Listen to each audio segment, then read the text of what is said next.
Assalamualaikum warahmatullahi wabarakatuh. Kita ketemu lagi dalam kuliah Fundament Matematika, masih topik probabilitas.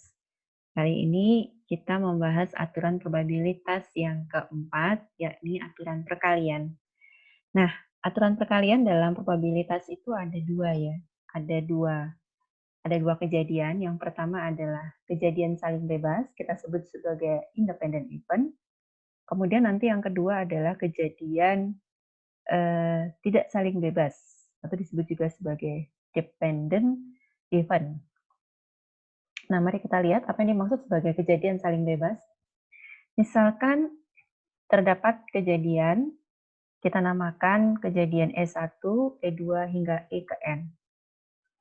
Nah, maka di sini kondisinya adalah kejadian yang satu tidak mempengaruhi kejadian lainnya.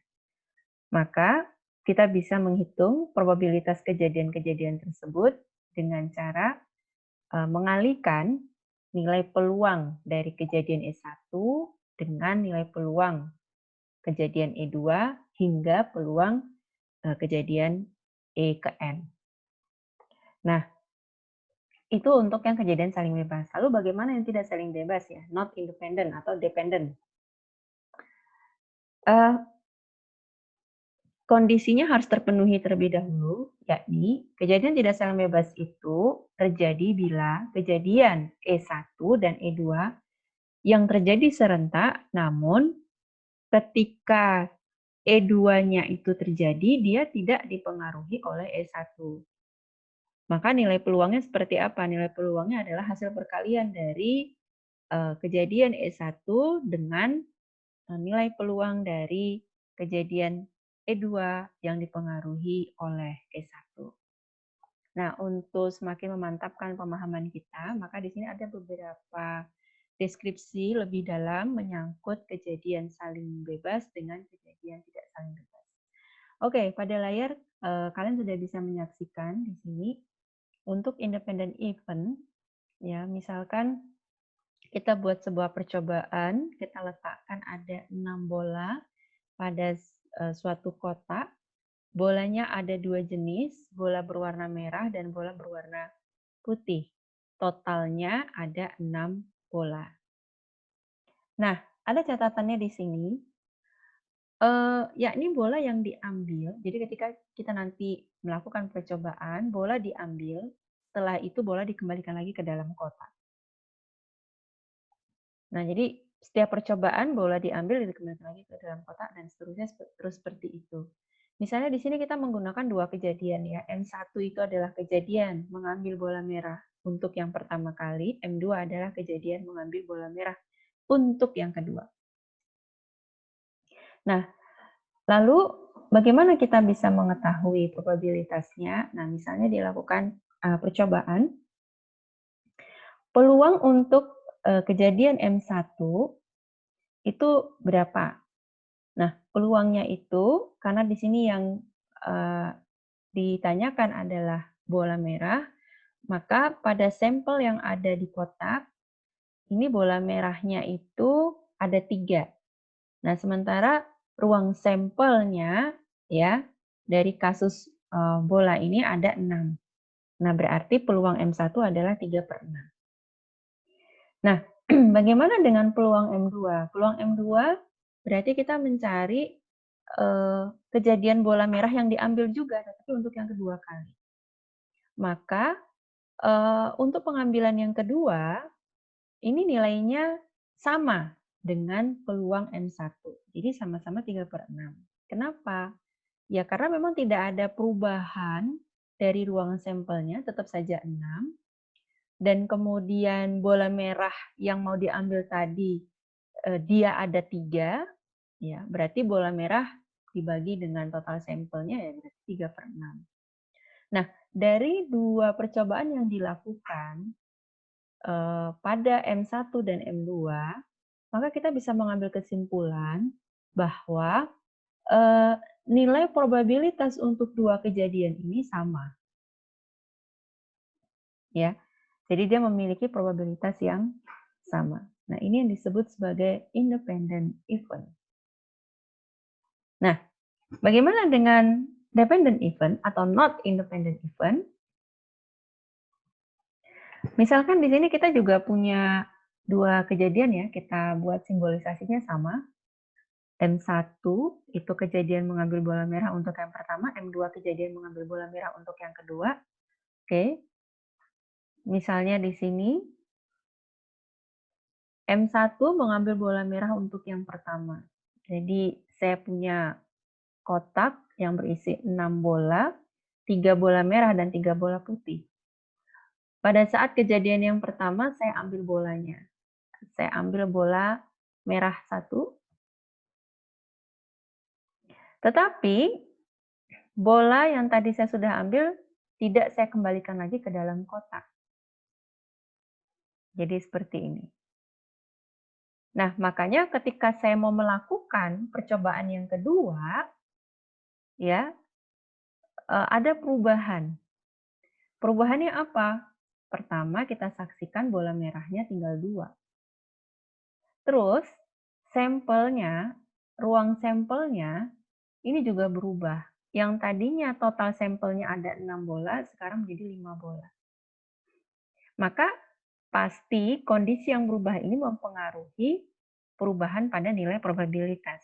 Oke, kalau kita lakukan percobaan yang pertama, nilai probabilitas untuk kejadian M1 itu nilainya masih 3/6 ya. Jadi kemungkinannya ada 3 bola merah yang bisa diambil dari total 6 bola yang ada di dalam kotak. Lalu bagaimana dengan peluang M2? Peluang M2 ternyata berubah, nilainya jadi 2/5. Kenapa? Karena bola merahnya tinggal 2. Kita mau mengambil bola merah yang dia adanya cuma 2 dari 5 bola yang tersedia di dalam kotak. Nah, dari 2 percobaan yang kita lakukan, berarti dependent events ini apa nih kesimpulannya? Berarti kan ada perubahan ya, probabilitas antara kejadian pertama dengan kejadian kedua. Nah, yang mendapatkan pengaruh dari kejadian pertama itu siapa? Di sini adalah M2. Nah, berarti ini yang saya tunjuk ini kalau di rumus tadi ini masuk kepada apa? Peluang M2 yang dipengaruhi oleh M1. Nah, ini untuk yang dependent event atau not independent event. Oke, sekarang kita masuk kepada aturan yang kelima. Aturan yang kelima itu adalah aturan komplement.